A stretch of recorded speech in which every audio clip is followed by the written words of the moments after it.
What's going on? This is TJ Murphy, and welcome to another episode of Adventurous Entrepreneurs. My guest today is Michael Dallas-Petersen. From a challenging upbringing in a small northern British Columbia town, Michael journeyed through personal transformation to become a highly sought-after automation and systems specialist. Rising through the ranks of corporate tires customer service to managing a multi-million-dollar store, Michael found dissatisfaction with the status quo and ultimately embarked on an entrepreneurial journey. Testing various business models during a year off to raise his kid, he discovered his knack for building efficient systems while starting a competing tire shop. Michael now harnesses his talent, helping online entrepreneurs scale their businesses with world-class systems, automation, and delegation.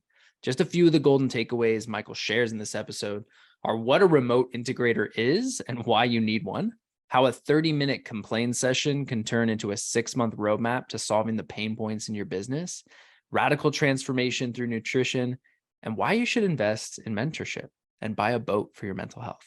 So without further ado, this is me and Michael Dallas-Petersen.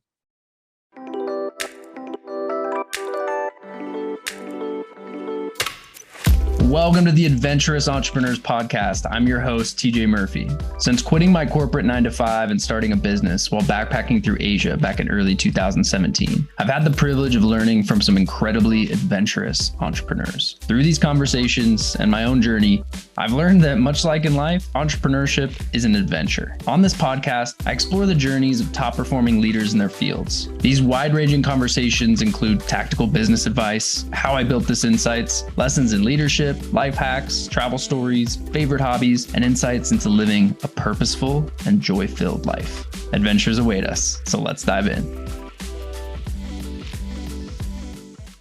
Hey, Michael, welcome to Adventurous Entrepreneurs. Awesome. Yeah, thanks, TJ, for having me. Dude, I've been looking forward to it. I appreciate you being here, and I'd love to start with a bit of background on your journey. Can you tell us a little bit about your story leading up to you becoming the adventurous entrepreneur you are today? Yeah, absolutely. So I'm like you're born and raised, spent almost 30 years in like a northern British Columbia town, damn near closer to the Yukon than, Washington State down, on the border, Okay. but up in the middle of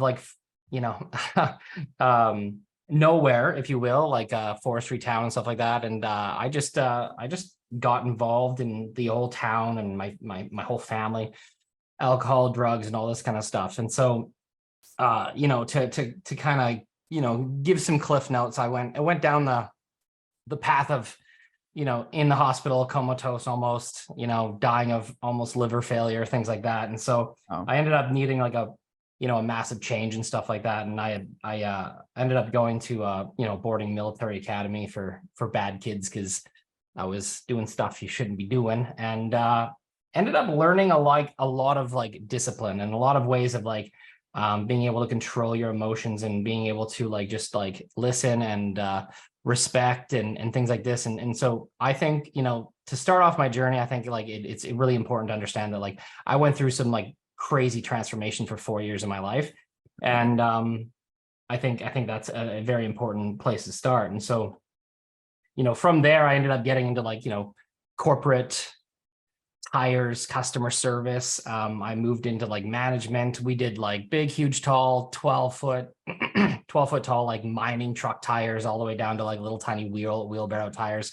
The store I managed did anywhere from 5 to 6 million a year. So it was a pretty decent sized store. And we had a mix of passenger, light truck, commercial, OTR, big mining stuff. So it was pretty cool, but I was just not into it anymore. It was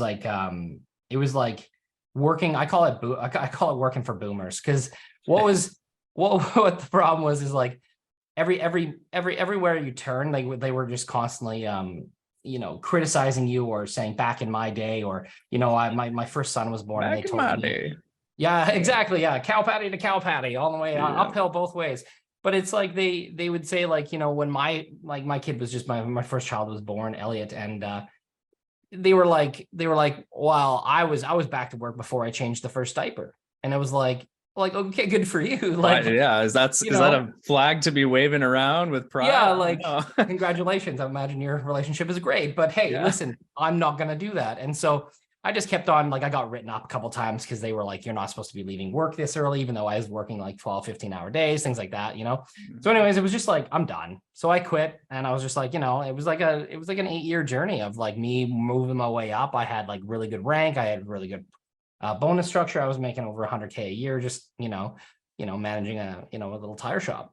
Yeah. And so I decided to take like this whole year off. And in Canada, I don't know if you know it, we have this thing called EI, employment insurance, and you can just basically, as long as you have the right requirements, you can get paid for a whole year, right? Without having to, because you pay into it.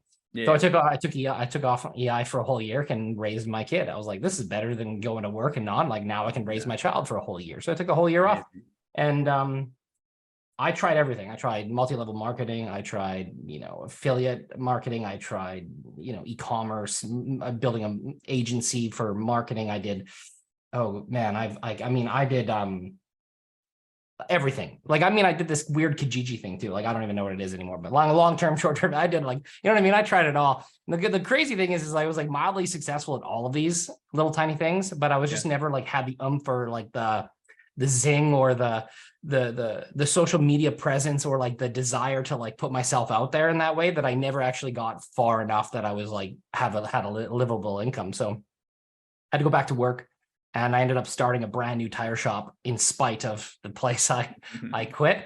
And so went into competition with them, and we ended up growing. I ended up growing that business in its first like 6 months to like $250,000 in revenue. So we just took that. It's a small town too, so we took that from that tire shop.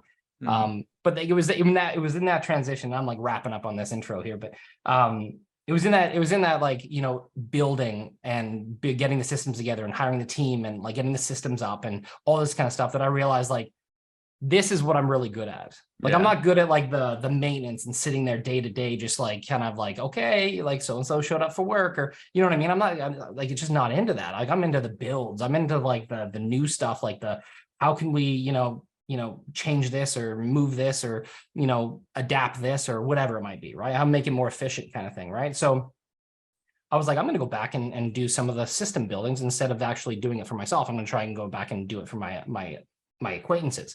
So that year I took off, I had probably 30 or 40 people that I had helped out. And I was like, hey, do you need help? And like within like the first week, I was making $2,500 a month on retainer for these friends that were just like doing well, but they needed systems help. So I'm like, oh, there's something here. Okay. Yeah. And then it just like the rest is just like, within like, I think 8 months of me opening that tire shop, I was making 10K a month US. So a Canadian making 10K US is a lot better. Yeah. And I was like, I'm done. So then I was like, hey, I ended up working. My wife we were having our second child at that time. And I was like, hey, wife, you quit your job and I'll stay working. So I have a picture. I don't have it with me now, but it was like me in this like coat in this like tire shed with a tire stack and my laptop on it, and like me working in the shed. And they snapped a picture of me.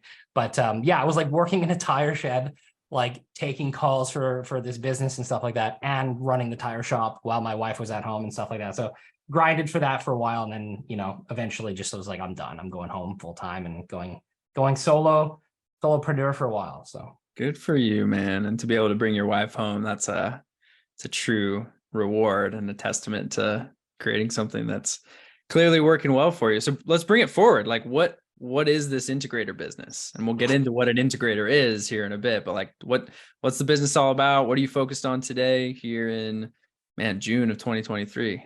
Yeah. So like it's seemingly kind of complicated. And it's very similar to a lot of different businesses out there, like a business styles, if that makes sense. The one differentiator between an integrator and like a marketer, an integrator or a website builder or funnel builder or hacker, whatever you want to call these people now, is that we do it all. Right. We don't just like, I'm funnel hacking, or I'm doing lead generation, or I'm doing this, or I'm doing this, but I'm outsourcing it to this other weird company, or whatever guru hack is out there right now where they're teaching people how to, get in and only sell, but outsource everything. I never believed in that. That's why I didn't like it. And so, what we're doing right now is we're basically helping mostly online business owners with their sales and marketing systems.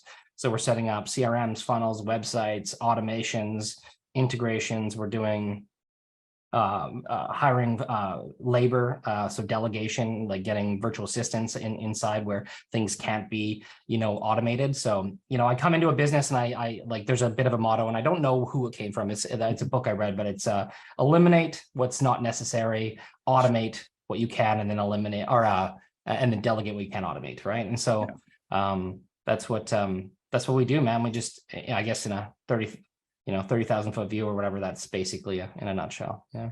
Okay.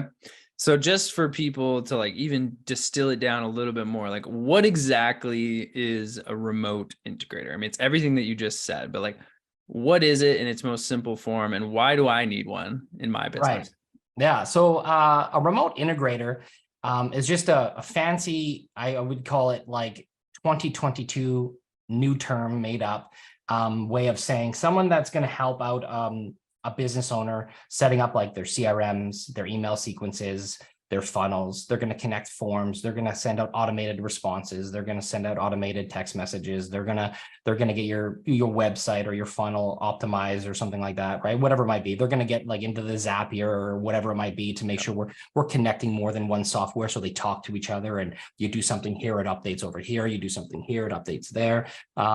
So in a big nutshell, it's like basically we're saving people either time or money or both at the same time. And that's the problem right now, is like you've got real estate agents still working out of a Google Sheet or their notebook, right? You've got mortgage professionals, who are using this outdated software or something like that. And they're just like, writing, like I went to a meeting one time and those like big calendars that they have on people's desks, and like they have to rip it off each month or whatever. Like, he's writing stuff on that. You know what I mean? It's like, oh my goodness. How he's like, yeah, but I got a cool system for it and it works. And I'm like, okay, well, if it works for you, keep on doing it, but I'm sure there's a better way.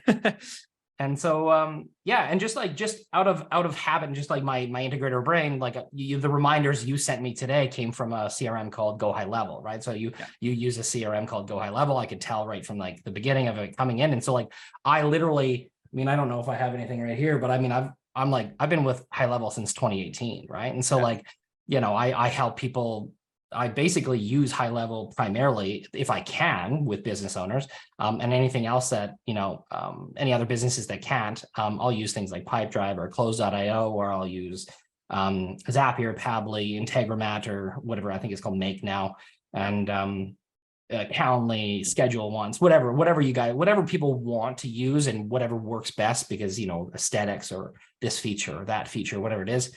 We'll set it up. We'll make it work. We'll run it for you. And what we'll do is we'll stay on your team inside of like your Slack channel or something along those lines, as like an extension of your team, going like, hey, this isn't working, or hey, we want to change this, or hey, we want to do this now, right? Because the problem is like you get these companies, these marketing agencies, for example, they come in, they're going to do lead gen, but then they stop there. They're like, here's your leads, I'm done, right? And we're not, no. We're going to come in. I'll help you set up an ad. I'll help you get some leads. I'll help you get it into the CRM. And then I'll stay on retainer for you, nowhere near your like $2,500, $5,000 a month retainer, maybe $1,500 a month. I'll stay in and I'll slowly get things working for you as you progress through at a nice even pace, so you're not overwhelmed and you're not taking on too much, and like you don't want to quit day two, right? And so again, like I said, it's kind of complicated, like because we do everything, right? There's a couple examples where I work for YouTubers, right? So we'll come into and we'll pitch a YouTuber who's got like say 750,000 followers. And we'll go, hey, do you want us to build you a community? We'll hire your coaches. We'll train your coaches. We'll build a curriculum. We'll build the system. We'll build the community. We'll build the payment methods and the paywalls. We'll get the emails coming out. We'll send out scheduled newsletters. We'll do all of this kind of stuff. We'll hire and train and all this kind of stuff. We'll get the support reps from the Philippines or Colombia or wherever from. We'll get them hired, get them on board. And then the only thing you need to do is maybe come in and do a couple calls, but we'll let the coaches do the rest, and you just keep posting on YouTube. That's another, whole niche that we're getting into that's like working really well, right? Like these YouTubers are, making tremendously, knowledgeable and valuable YouTube videos, but then they stop there, but they want to do more at like more of a intimate, like micro level, right? And so we'll come in and we'll help them do it, but they don't have to take on anything, right? So it's a beautiful thing. Especially with YouTube, they've got this loyal community, this strong base that will clearly buy from them if they just had the opportunity. But most people don't have the time to set all that stuff up. So that's Or a they'll have like, beautiful. Good.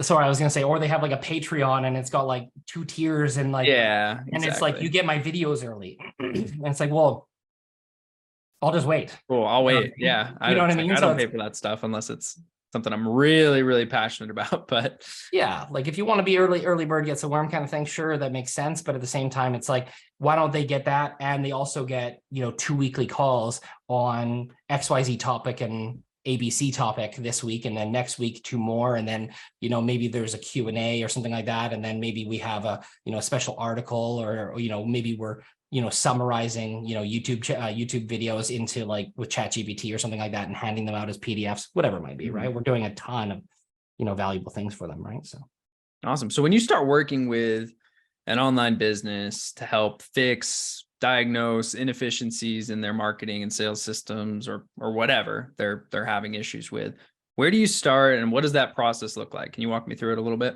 yeah, so it's actually really easy. It's actually more simple than people think. We just listen and have like a 30-minute to an hour long complaint session. Yeah. We just go, okay, tell us everything you hate, tell us everything you don't like, tell us everything that's going on that you just like, and then now tell us, where do you want to be? Where do you see yourself in the next 6 months if everything went your way? What's your long-term vision? What do you want to do? Right. And then from there, we just kind of piece those things together. So, that's the easy explanation, but like right down to the micro would be like, why don't you want to come to work in the morning? You know what I mean? Oh, because of this is now. Okay, well, we're going to solve this first. You know what I mean?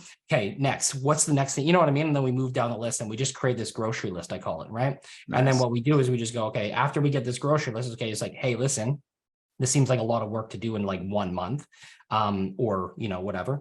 And you probably don't have this massive budget, for example, that probably most businesses don't. So why don't we just like pack this up over the next 3 months? We'll start with the stuff that is, most important, messing with you the most and you don't like the most. And then we'll move down the list and going. And if we get done sooner, then we'll just go on to the next thing and keep moving, right? And if we get into something and we don't realize that there's a problem, that none of us really ever noticed, or you didn't notice, then we'll just solve that and then move on to the actual next list item or something like that, right? So it's that easy. We just like listen and like wait for them to just pour their heart out as to like what they want to do with their life and just why it's not moving. A big vent sesh. I love that. Like, yeah, just that's throw it all at us, and we're gonna make this awesome list of things that we're gonna fix for you. Yep. And it's and you get into a lot, and there's actually some like crazy emotions sometimes. Like I've had a lot of wives on the call like crying, like overwhelmed, breaking point. I don't want to do this, but I love this. It's like they're passionate about it, but they absolutely hate it. It's like, how did you get here? So like, oh my goodness, like I would love to help you. And then now they're like, the 4-hour work week. You know what I mean? It's like, it's pretty cool. Yeah. Shout out Tim Ferriss. So you're an efficiencies guy. You work at the intersection of automation, marketing, sales. What are you keeping your eye on, or maybe using already in the world of AI to help automate things and create more efficiency in your business and also for your clients as well? Yeah.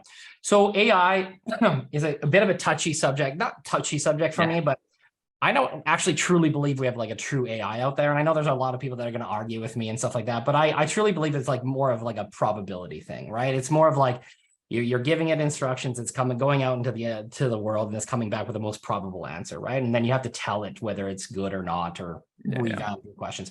So I love it though. Don't get me wrong. I still love it. I just think that like, we're not there yet in terms of AI. I'm pretty excited. Give it a month or two. Yeah, I'm pretty excited because it's going very quickly. I mean, it's very fast. Yeah.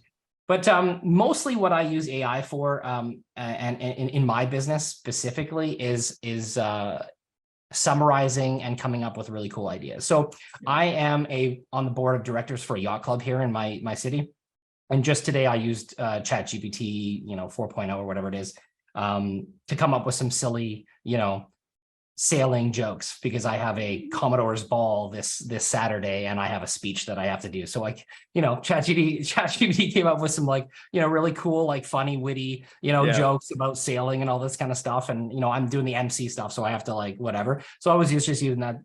But in my business, mostly what I'm doing is like, I'm coming up with like, I'll grab a piece of content and I'll transcribe it, for example, right? So I'll grab a piece of content, maybe a podcast, or I'll grab something like a, maybe a lesson that I did or a live or whatever, transcribe it and say Otter AI or something. And then I'll take that and I'll throw it through ChatGPT and I'll go summarize this for me and create me, say 40, 30, 10, whatever topics that I can now repurpose. And so then I'll take those topics, I'll repurpose them into emails and then maybe some shorts or maybe some like topics that like if I'm out on my boat or if I'm out on a hike or something like that, I can just whip out my phone and that, because that was the biggest thing I struggled with. At the beginning, I told you, I'm like, not that guy that's going to get on his phone and do that kind of stuff. But now it's getting a lot easier because I can just like have something just come up with the topic for me. And so I have that in my phone. I'm like, okay, what am I doing today? Double click, strike out. Okay. And then go talk about it. Right. And you know what? Some of like, I would say 90% of them stay on my phone, and 10% of them end up out there, but that's what I'm personally doing. And then I'm using pretty much the same approach for my clients in terms of marketing, because the biggest problem I find with a lot of business owners right now is they struggle with coming up with content. They struggle with coming up with emails. And they're like, oh, I got to create this email campaign. And it's like, I got to have like 8, 10 emails or something like that. I'm like, no, you should have 40. And they're like, oh my gosh, God, what do you mean? I'm like, well, like take those 10 that you were talking about and break them up into two more, or 3 more, or 4 more each. You know what I mean? And like, so let's repurpose this. So we'll take a webinar that's 90 minutes. We'll break that webinar up into like, say 10 categories that they just spoke about because we'll have their slides. We take that, we summarize that, and then we come up with like 40 emails, right? And so they're like, oh, wow, that's pretty crazy. And then we just take those 40. Could you just like proofread these and make sure they actually make sense in terms of like what you would say and all this kind of stuff? And like, we're getting done like, a 180-day email sequence in like a matter of like 4 days, right? And it's just, so AI is definitely working really well in regards to that. It's definitely like,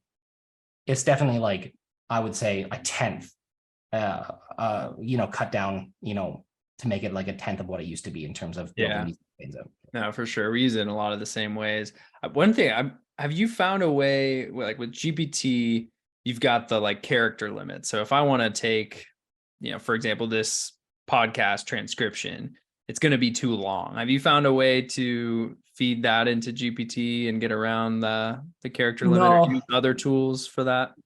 So I've just like what I mentioned before is I'll cut out my podcast or I'll cut out the webinar into like the 10 different categories I can. So I'll cut that out and kind of go from there. Or I'll have one of my virtual assistants. I've had virtual, like the 2 girls that have been working with me since 2018 as well. So cool. It's like 2017, so a long time. So they get it now. So I'll just give them the transcription and they'll just take out like the individual questions and the answers or something like that. And then we'll just do those individually. And then we'll just compile that all into one, right? And then generally what you could do is you could just take that and then run it through ChatGPT again if you needed to, right? Yeah, for sure. All right. Well, I want to dive into some tactical and also just some mindset stuff that could be helpful for fellow entrepreneurs, people that maybe you're just thinking about starting a business, haven't taken that step yet, and give them some takeaways, 1 or 2 takeaways that they can apply right away. You game for that? Yeah, absolutely. So in terms of like mental health, I think. Well, I got some questions teed up. Okay. And then, you can flow, you can riff however you want, but do you have any frameworks or systems that you follow to make those efficiencies the most efficient and ultimately achieve your goals? In terms of my own business goals, is I think I don't really have like maybe I do have a system. I just like writing it out. You know what I mean? So like I like just having I have like a my notepad and stuff like that, and I just have exactly kind of what I see my business and how it's working and what it's going to be like. And I just write it out. And like I would say like every month when I'm doing my P&L and I'm writing out like, where are my finances? So that's another thing. So if you can base it off of something that is going to happen every month, like if you're not doing a P&L report every month, like, okay, start there. Yeah. But if you are currently getting, a bookkeeper and your accountant and stuff like that, and you're getting on a call and stuff like that, right after that call and you've got your numbers and you see where your percentages are at, they're higher, they're lower, whatever it might be. I just write it out and I go, I wish, or I want this to be a little bit different. I want this to be that. I want that to be this. And I find that like when I was in school, I found that like when I was taking notes, because like I went to military school. And so there was no computers, there was no screens, there was no nothing, right? So it was all chalkboard. And so we'd have to write everything out ourselves. And so I found that I would write everything out, right? But then after that, I would go to the computer lab, because there is one, and I would type it out. And I found that like doing it twice like that, like writing it out physically and then typing it out like that, I got like 97% in like history or something like that. It was like I've never gotten that kind of a grade before. So this is I kind of apply the same things going on right now. Is because like you go on a boring ass meeting with your bookkeeper and your accountant, and you're going through some stupid numbers, and it's just boring and all this kind of stuff. And then after that, you forget, and you go 30 days and you don't do anything, right? Yeah. So I find that writing it out keeps it top of mind, and then I just check it out every morning or every night before I go to bed and just see where I'm at, right? And a lot of times I'm at a point where there's like maybe two things I really want to focus on. Maybe one of them is like, I want to cancel a subscription I really don't need anymore because I'm not using it or something like that. Or it's like, I would really like to see that my expenses, my labor ratio go down, right? Yeah. I mean, if you write it down, I've done the same for like prepping for giving a speech, I'm going to present it. I'm going to write it out. I'm going to record it and listen to it. Like when you do these things and have that kind of feedback, it just cements it into your brain. And it makes it, when it's like a thing you need to do, it makes it more pertinent, more top of mind, and more likely to get done at the end of the day. So, I find not remembering and not keeping it top of mind just leaves you to, and I spent a lot of years just reacting to things. And that was the problem, is like most business owners are just like consistently reacting to the next problem. They're never getting ahead of that. And so, when you can keep it top of mind and and you're not going into the next month and still reacting to the same stuff, it's definitely a lot better. So, yeah. All right. In the last few years, 5 years, whatever, what new belief, behavior, or habit even has most improved your life? Whole foods and exercise. Yes, sir. Pretty much it. I'm like a big, like, I like to snack. I like fast food. I like all of it. I like the stuff that's not good for you. But I feel so much better not eating it. And I actually feel tremendously worse eating it now. So I think like just using things like proper oils, having a decent like lunch with like, actual vegetables and like get some green on your plate. The more color, the better. Yeah. So I try to go into a little bit of a rule now. It's like quarter of your plate is meat, quarter of your plate is carbs, and then half your plate is veggies, right? And so I'm trying to keep to that and stay really clean. And again, we have the whole family here. We'll have our weekend movie get together with the kids and stuff like that. And we're doing popcorn, and we're doing maybe some hors d'oeuvres or snaps or whatever, some oven, whatever, not good for you stuff, whatever. Not but good for you know what I mean? For the rest you gotta of the have. we're not going to cut it out completely. And we're doing really well, right? And so I think like I actually listened to coincidentally a podcast, and it was like Eating Ourselves to Death or something like that. And I forget who it's by, but it was basically a podcast that's saying like 95%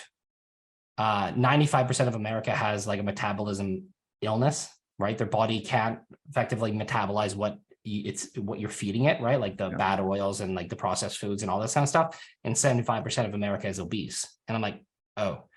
So I was like, man, I gotta stop. Yeah. And so like I just like made the like conscious life decision. Like I don't drink, I don't smoke, I don't have coffee. It might seem really boring. I don't have any of that. I just like eat as like healthy as I can now. And I've lost like, I think 25 pounds and stuff like that. And I like to hike every morning. I don't like running. I don't like cardio. I don't like any of that stupid crap. I don't like doing like burpees and I hate it. So I like to hike in nature and record my videos, and I like to just listen to the birds and be up before anyone else. So that's what I do. For you, man. Yeah. You got to find what works for you. And if it's being out in nature, that's medicine in and of itself. You're getting exercise, you're getting stuff done, you're creating content.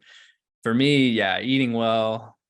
I mean, I would get the brain fog for the longest time when I was just on the grind. Wasn't eating like total crap, but just wasn't paying attention to my nutrition as well as I could. And, every day, like right around this time, even 12:30 hits, and like I'm a fraction of my efficiency, my output, my clarity, and that brain fog sets in. But when you're eating well and you're taking care of yourself, you can go all day as long as you're sleeping well and getting proper nutrition. I found it really does help.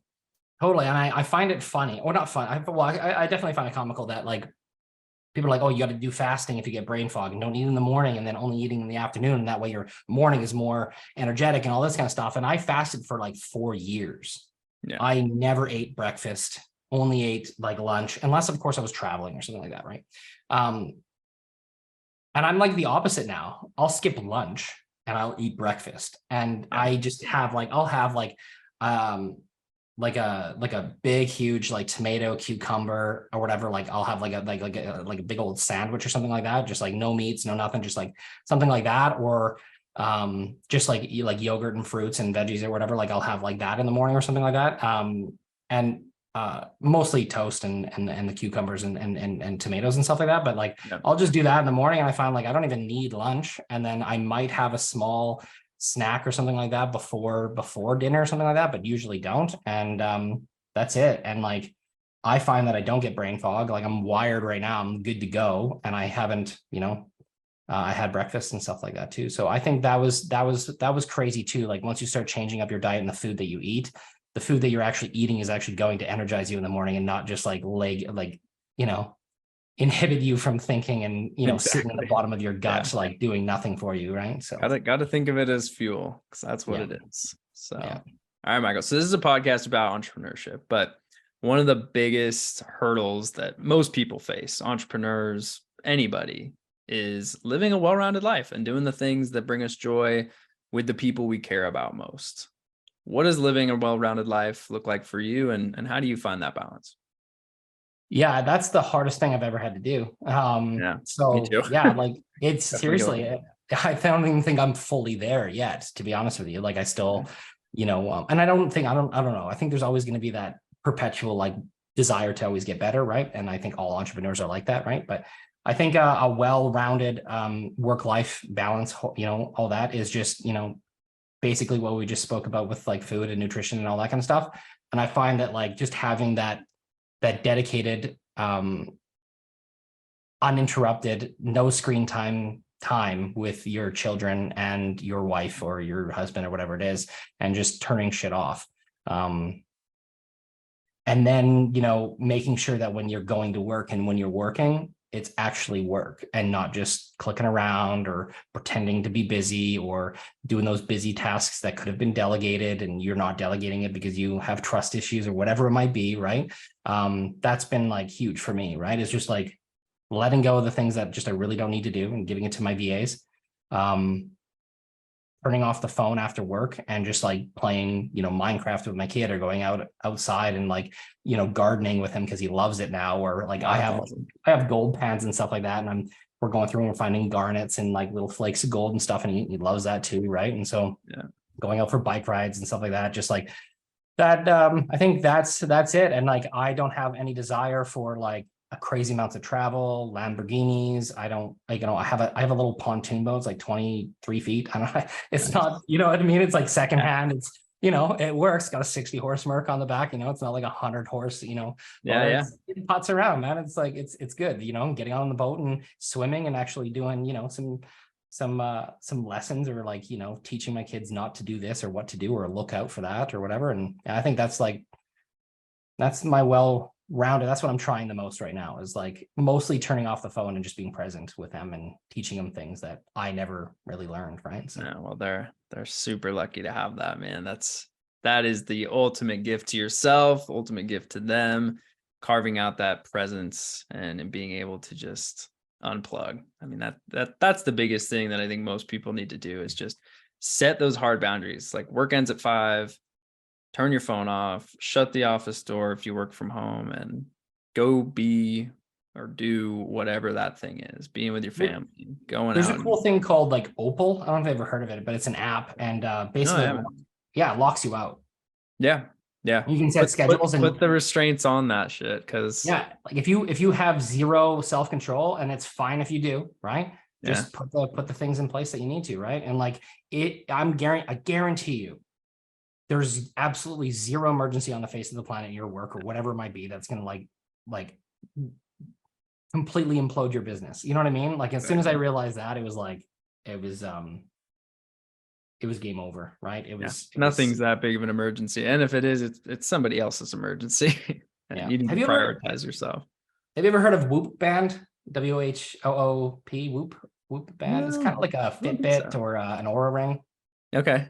So I did a test because I like split testing. I like data Yeah, and I yeah. like numbers, right? And so I wore a Whoop band for I think like 4 months, and I tested out taking my phone to bed and watching shows and all this kind of stuff, and then not doing it. And I did it for like a good test, like a month at a time. You know what I Yeah. mean? I would do it because when I first started, I was just not doing it, and then I was like one day I was like I gotta stop, and so they like cold turkey. That's how I do things. Cold turkey, just okay, no more phone at bed. Yep. And so I went from like watching shows and having Slack messages ping and all that kind of stuff and all this kind of stuff. And my heartbeat was the biggest thing that changed. Oh yeah. Like my heartbeat at nighttime was like down, like, I don't remember. It was like 2 years ago when I did this test, but it was down significantly down. Like That anxiety. yeah. And it's crazy too, because my sleep ended up getting significantly better. I was sleeping less technically because I was getting up and doing hiking earlier because I was just feeling better. And I was sleeping less, but I was getting more like actual deep sleep and getting more whatnot. deep, getting more REM. Actually, And my recoveries went up like significantly as well, just based off of my heart rate variability and all this kind of stuff going on. And I was just like, man, like I can go and I can like scroll and I get like physically ill now. Like I feel it. Like, and you just like, you want to scream out to the world, just be like, if you could just drop and not scroll and find something like other than Instagram or whatever perfect life you're looking at, or whatever it might be, TikTok, exactly, toxic. Your mental health is gonna, like, I'm telling you, it would be skyrocket. No, 100%. Maybe an hour a day, like just do it. Like you only need it an hour a day. But I was looking at my numbers and I think my social media sometimes was like 4.5, 5, 6 hours a day. Wow. Yeah. Oh my gosh. Like, and I'm working. That's a lot. Yeah. I don't even have it on my phone anymore. Like, don't even have the apps. I have to go into my browser in my computer on like in my office to go check my Facebook and check my Instagram now. Yeah. That's the way to do it. Just eliminate the opportunity to even default to that. You're sitting on the toilet, you're scrolling on Instagram, and then 20 minutes goes by and you're like, what am I doing? Like, I don't even have it on there. I love that. Yeah. All right, man. Well, moving to wrap things up here, but I want to ask this question. What is one of the best or most worthwhile investments you've ever made in yourself? That could be an investment of time, money, energy. Does anything come to mind there? I would just say mentorship. Yeah. I've spent probably $250,000 over the last like 6 years in like mentorship courses, things like that. And I would say even I just recently invested in a mentor. And it's about, I would say, a sixth of that $250,000. Like it was a huge investment for me just recently. And it's just like he's he does about 100 million with all his companies a year, you know what I mean? And so just investing and having that one-on-one time and just being able to like just see where he's at and like how hard he's grinding and all this kind of stuff, or lack of grinding, if that makes sense, and just making smart decisions. And his mindset around systems and sales and marketing and all this kind of stuff is just like, I think that's probably one of the most valuable things that I've invested in. And then I would say like the next most valuable thing that I invested in was like a boat, because like getting out on the lake, man, and chilling and just like good for the soul. It's just the wind and the smell and like jumping in a cold lake, and I don't know, Yeah, no, for sure. Investing in mentors, especially like if you're just getting started, you may not have the funds, but seek it out. YouTube is your best friend. Podcasts are your best friend. Books are your best friend. Those are your mentors. And then take that money that you're earning and reinvest it in yourself first and foremost. Try not to do like a ton of courses. I find that the courses for me, I don't know, like the courses, I never finish them. You barely even start them. You know what I mean? So if you can get on and like, you could actually just, instead of buying the course, just pay for the guy's an hour of his time or her time or whatever it might be. That's going to be way more valuable. And I bet you any money, they just have probably never been asked, and for that. So 100%. If you can, skip the courses. And I always joke that I graduated from the University of YouTube. Yeah. Oh man, YouTube's my best friend. 100%. Yeah, you can learn anything on YouTube these days. So Yeah. Oh man, awesome. Well, I have a choose your own adventure question for you. This is something I always ask. You can pick which one you'd like to answer or both if you so desire. But what's a favorite place that you visited? You said you don't travel much, but maybe something more local in the past few years, or what is a recent adventure that you went on that's memorable? And in either case, what was it like? What made it so memorable? Did you learn something? Tell us a little story there. Yeah, so I think I'll do like the memorable story, I suppose, or like an experience that I had. The only reason I like it is because it's almost not believable. Yeah. It totally Perfect. happened. It totally happened. It was the weirdest thing that's pretty much happened to me in my entire life. And I've done travel. I've done a lot of the States and Mexico stuff or whatever, but I don't like to do it much more with what's going on in the world. That's the only reason I'm not traveling recently. But it was quite a while ago. It was actually just before I started entrepreneurship. There was this, I had a gold claim. It was 7 cells. It was like 150 hectare claim. It was a placer claim. So I went out gold mining, and that was my hobby, right? Like I have to keep busy, and I was out in the middle of absolutely nowhere. There's only me, my 2 dogs, my gun and my quad and my pans and stuff like that, right? I just had a 12 gauge Defender and things like that for bears, and loaded up with slugs, ready to go. And I had been out there for 3 days, and the water's too cold to shower. And I was like, it was I was like tired, beat down, all this kind of stuff. And I'm not finding what I want to find. I'm kind of discouraged. I have this new claim and it's not panning out. No pun intended. And I was just like in the river, big old hip waders, and I'm panning and stuff like that, and it's still not working out. And then I just like hear something behind me, and I'm like, oh my gosh, the one time I left my gun on the other side of my quad, it's gonna be a bear. I'm gonna jump into this pool. What am I gonna, you know what I mean? Like everything flashing through my head. And I turn around and there's this old, short man in like raggedy clothes, long hair. And just like you could tell, like he's been in the bush for a long time. And I'm just like my first thing is like, okay, I'm dying. That's how he can take me to his cabin, lock me up, eat me half. I'm kidding. But you know what I mean? You know when it goes through your head. Yeah. But you don't know. You're like, what the heck? For 3 days, out here. For 3 days, I haven't talked to a single human being. And all of a sudden, there's this random ass short guy right sitting out there. And then all he does is he points up the hill on the opposite side of the creek, like way up. Like I'm talking like 300 feet, like way up. And he goes, gold isn't where you think it is. It's where you find it. Turns around, and I'm like looking up there, and I look back, he's gone. And like, keep in mind, like I'm on this like thing, so he could have been in the bush, could have been behind a tree. I don't know. It was odd, and I was staring at like what he was pointing at for a while as he was saying that. So he could have been, I don't know. Weirdest thing I've ever have happen. And the only reason I tell that story now is because I still use that quote today, and I've like never forgotten that quote. And it's because gold isn't where you think it is where you find it. And in that particular case, I went up the hill, I took some dirt in a couple 5-gallon pails, brought it down the hill, panned it. It was like the night sky. I ended up shoveling out that dirt. And on one weekend, I had 3 people. We shoveled for 6 hours straight. I got an ounce of gold from that one spot. You know what I mean? And I'm like, I have no idea how this guy knew this and all this kind of stuff. But I'm just like, everyone tells you gold is on the inside bend, and it's going to be here, and it's going to be, in a flowing this and blah, blah, blah, blah, blah. And it's like, okay. Unless it's not. But it wasn't. It was like way up this fucking hill on the opposite side of the inside bend. You know what I mean? But like hundreds, if not thousands of years ago, that river must have been in the inside bend or something like that, right? Like obviously that's what had happened. And like, it just kind of blew my mind. But even still today, like with whatever you're doing or whatever's going on in your life, just because you think it's one way doesn't necessarily mean it's going to be that way, right? Just because you think, right, that your business has to run this way, or that your CRM has to be this, or that you have to run out of a Google sheet or something like that. It doesn't necessarily mean it has to be that way, right? You have to like open up and just like have like a different way of thinking, I think. And it's really hard. And one of the books that I always recommend, and I always go into this book with like the end, and it was sat out in the rain for a while. It's called The Great Mental Models, and it's like general thinking concepts. So it's a really cool book. And it's really dry. It's fairly boring, so you got to take bite sizes out of it. But it just like kind of adapts your brain and your way of thinking, so you can actually go into situations with more than one way of thinking. And it's hard to conceptualize now, but ever since that quote, I've been kind of like, obsessed with it. So.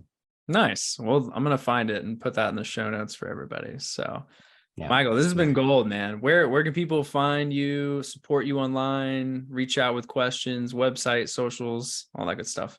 Yeah, Facebook's always the best way. Like either follow me or try and friend me up. I sometimes have to unfriend a few people because I'm up at quite a bit. There's a few profiles on Facebook, so make sure you find the right one. There's a lot of people trying to be me, but it'll have like 19,000 followers on Facebook, and then it'll have like damn near 5,000 friends. Can't really fake that. So that's the profile you reach out to. Make sure you friend me first or follow me first and then send a message, because it helps out with me responding.